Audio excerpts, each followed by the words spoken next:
Katelyn Davis. I go by the pronouns she, they. I'm 19. I'll be going to Fanshawe in September in London, Ontario. I currently live in Waterloo, Ontario right now. Well, I initially tried my program for the first semester. Then, stuff happens and I failed all of my courses in my first semester, so I'm trying again.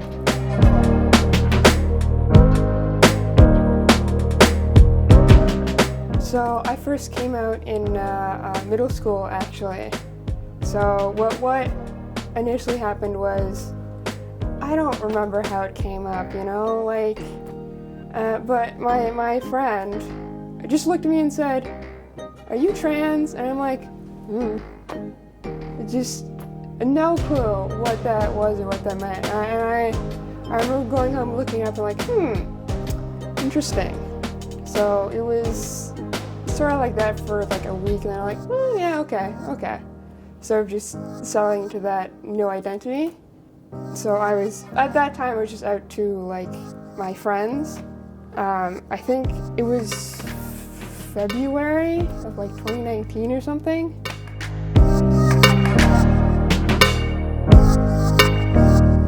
And I came up to my parents and they sat me down and were supportive, right? So that was good. In hindsight, I shouldn't have been worried. My sister's gay, and so I really should have been, whoa, a big surprise, they're supportive. But it's been pretty smooth sailing since then. Middle school was a bit rough, but it's rough for everyone, right?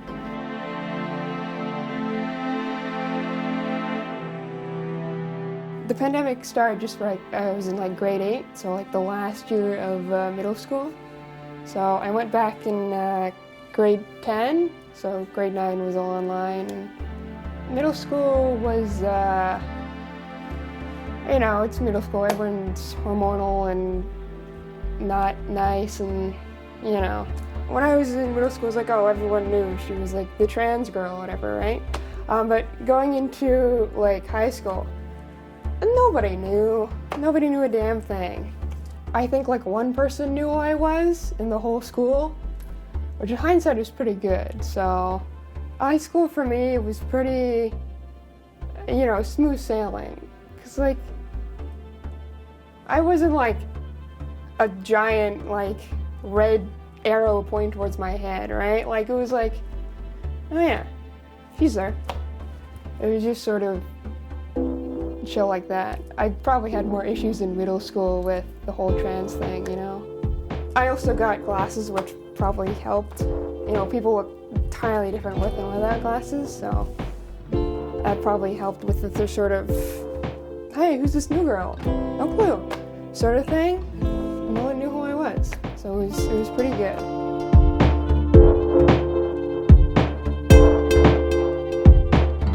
Primary school was just okay, I wasn't the popular kids. Not that anyone really is that popular. It's primary school, right? We're all 8-year-olds.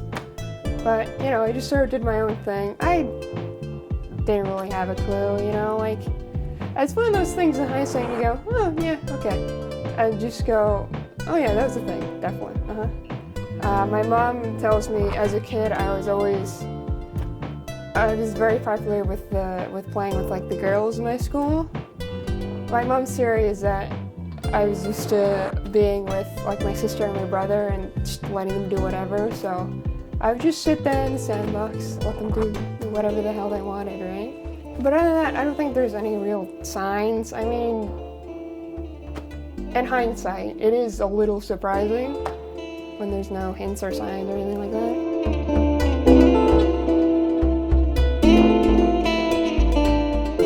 I wouldn't say there's huge difference between being a fully out trans girl in high school, other than the trans thing, and being just a boy in primary school.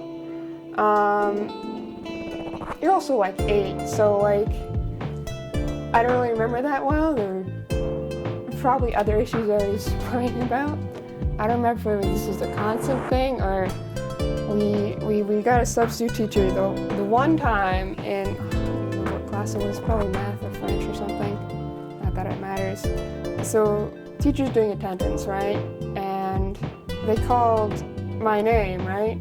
And the group of boys yelled out, like, actually it's my dead name as like my name, and I'm like, man, why?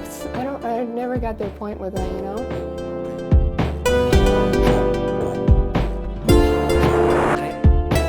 So I would say that that journey of like coming out and everything was, again, with everything smooth sailing, right?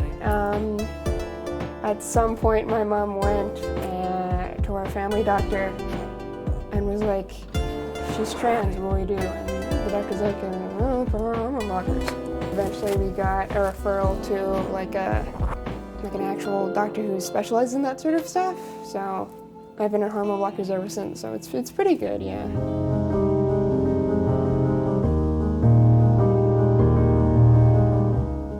So in terms of, my personal feelings, like how I knew, I guess it was sort of just like, yeah, that's something I want. It's not, for me, it's sort of atypical. It's just like, yeah, okay. It's just sort of, it's an okayness of it rather than a definitive push into it sort of thing. So I made it out to be a bigger deal than it was with everything. Like, especially with coming out to my parents, it was like, in hindsight, not a surprise. It shouldn't have been a surprise. So, but hindsight is 20/20, right? You realize all that stuff in hindsight, like, oh yeah, I guess I didn't have anything to worry about, really. So my daily life is pretty lazy. It's not lazy, but it's sort of, it's flexible. That's what I'm thinking of. So Monday, Tuesday, I'm usually just at home doing whatever, getting groceries, running errands. I enjoy biking.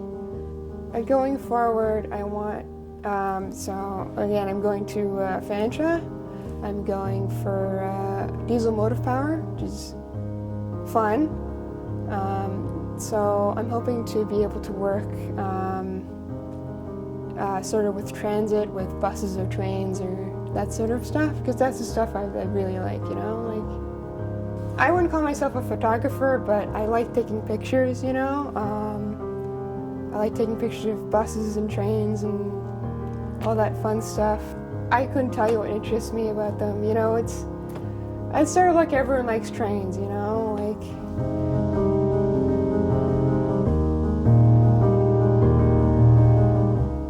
I guess what wakes me up in the morning is sort of the same as everyone else, like, oh, okay, I have a free day, I'm gonna go do whatever, run errands. So in terms of a job, no, I don't have one right now. The job market is tough right now, right? So in terms of like the future, realistically, it's as good as guess as anyone's, really. But I'd hope to see myself back in Kitchener, maybe working for Grand River Transit or Go Transit or an agency like that. As anyone, happy, safe, loved, sort of thing. I would word it as sort of, it's less about like what I'm working on. I mean, of course you have to love what you're working on, right? Like, but it's more about, I want to get my hands dirty, right? I want to learn things. I want to be able to do it. How like coming out at that young age affects me in my future, I don't really see it affecting me that much. Again, hindsight is 20/20, I guess. So I guess we'll see. I guess I tend not to think about the future, so it's sort of, it's whatever, and I'm okay and happy with how I am right now. So it's sort of like, yeah, why would I change?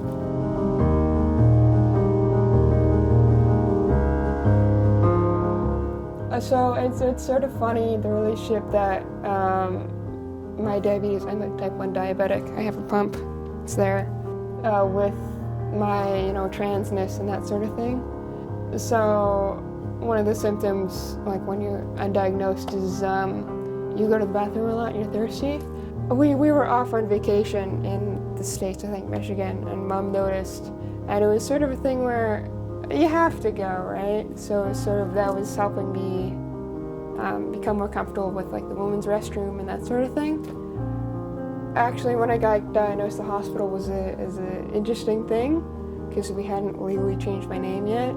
So it's sort of, when the nurses come, they have to make sure you're you before they give you like insulin or whatever, because can't be giving Joe down the street that, right? So it was sort of difficult to try and have me say my dead name, but it's actually funny. So who I see for like my gender stuff is who I see for my diabetic stuff. So it's sort of a 2-for-1 sort of thing. So that's always good. I think it turned out pretty good. So.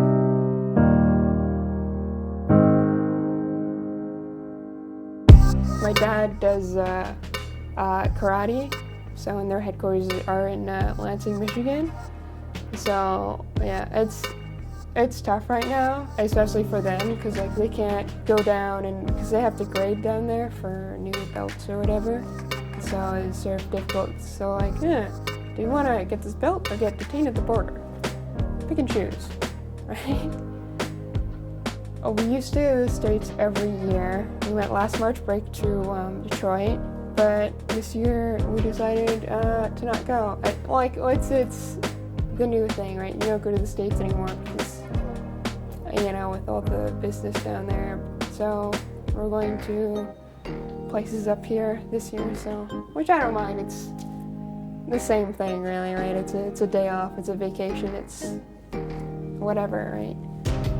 I have a couple online friends from down there. Some of them are in, like, some of it's, they don't mention it because it's whatever, but others like, oh wow, it's horrible. It's horrible down here. Like, it depends on whatever relationship I have with them, if they want to share or whatever, like, I guess in terms of how I feel about, them being down there and whatever, it's sort of like, I'm hoping for them to be safe that, excuse my language, that shit doesn't hit the fan, but it worries me a little bit, right? Especially with some of the things you're starting to see now. It's like, not sure if you should be doing that at all. Like, I guess in terms of the future, it's gonna be a rocky road eventually, right?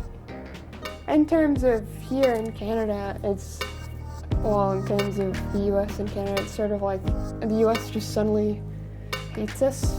I don't know how or why, but it's gonna be a little tough gravitating away from the US, especially in trade and all that sorts of thing, and towards other countries like the EU and etc. In the end, I think it'll be fine. It's just getting there, right?